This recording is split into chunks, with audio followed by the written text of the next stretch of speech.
Welcome to Barkhausen Nature Bites. Today we're talking about a plant we're seeing more and more here in Wisconsin and really throughout North America, and that's called wild parsnip. And so I have some wild parsnip right next to me right here as well as on the shovel. And this plant is a non-native species of plant. So it came over from Europe and Asia many years ago. And it can be considered an invasive species. So what I mean by that is that it can really take over areas and prevent native vegetation from growing. So it likes mowed areas, disturbed areas, areas in the sun, so like roadsides and trail sides and meadows. It thrives there. And again, it can outcompete native vegetation. Now it is a monocarpic perennial. So what that means is the first year it's going to be like this, a rosette stage, just leaves, no flower.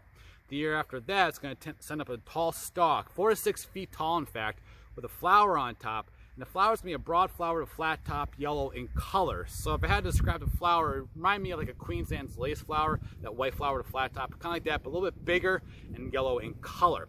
And it's going to bloom from about June through August. And again, a very tall flower for sure. Now, the bad part about this plant, besides what it does to the native vegetation, is what it does to us. The sap from this plant, so the juices from this plant, if it gets on your skin and if your skin's exposed to sunlight, it can cause something called phytophotodermatitis. Try saying that 3 times fast. What that basically means is that the sun's going to react to the sap on your skin, cause really bad blistering, rash, skin discoloration. It can be pretty painful depending on the severity of it all. And that can be pretty bad, like almost like a really bad sunburn is what I would kind of liken it to. Now this doesn't happen right away. If I were to take this plant, crush it, and rub it on my arm right now, nothing's going to happen right now, but probably in a day or two I'll get some blistering, and again it can be pretty painful depending on how bad I had it.